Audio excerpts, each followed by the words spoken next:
Okay, doing your first endurance ride, here are 5 tips in 5 minutes. Remember, these are tips from an average bloke that's done this.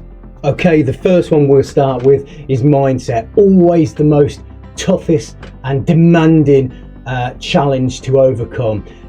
When you're in your darkest moments, when it's cold, when it's windy, when it's rainy, when you're hungry, when you're tired, when you're exhausted, always remember it will get better. However, before it gets better, there's a whole lot more shite to come your way, but it will get better. There is only one way to get over those dark times, and that's to have a strong mindset. Always be thinking of the overall goal of what you're trying to do.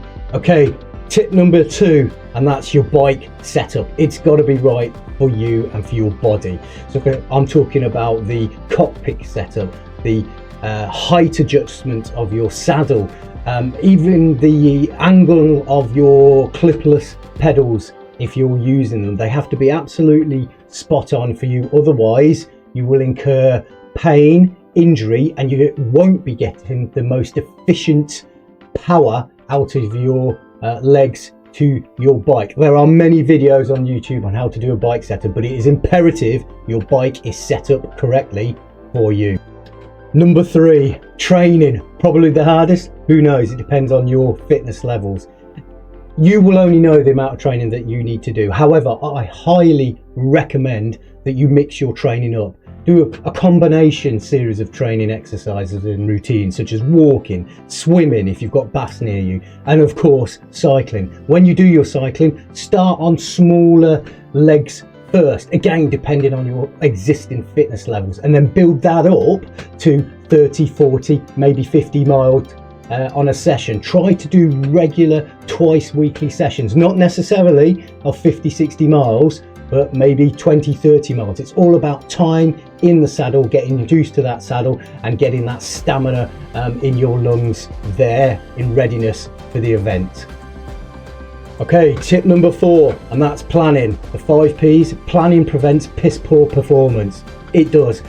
Whatever event you're doing, try to plan in advance of what you need to take in terms of equipment, support food, support material in general. Try to plan the route in advance. Look at the route in advance on a map, on Google Maps, on Komoot, on Strava. Understand where some of the climbs are going to be. Be prepared, ready to tackle those climbs. Don't go out fast and furious at the get-go when you know right in the slap bang middle there's a humongous climb. Pace yourself. It all comes down to planning. Remember, planning prevents piss poor performance. Tip number 4, planning. Finally, tip number 5, food. Great subject. Always take the type of food that will release slow energy for your endurance ride, whether that's a 60 miler or a centenary, a 100 miler. Ensure you have sufficient food upon yourself, whether that's in your back pocket or in saddlebags. Energy bars are great, energy gels are great. For me, I didn't rely on energy gels because they give me the runs. However, energy bars are fantastic. Slow releasing carbohydrates such as oats, bananas, packed full with potassium, helps reduce down muscle cramps. You will only know what you need to take, but take sufficient. My recommendation is to eat every 45 minutes, a snack or two, a bar or a banana every 45 minutes, and drink. Keep hydrated. Sip a bit of water, a bit of juice every 10 minutes. So there you go. Tip number 5, food.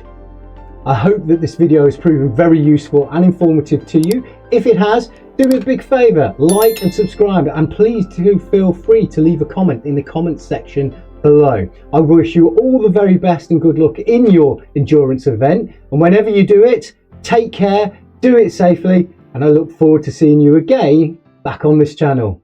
Thank you.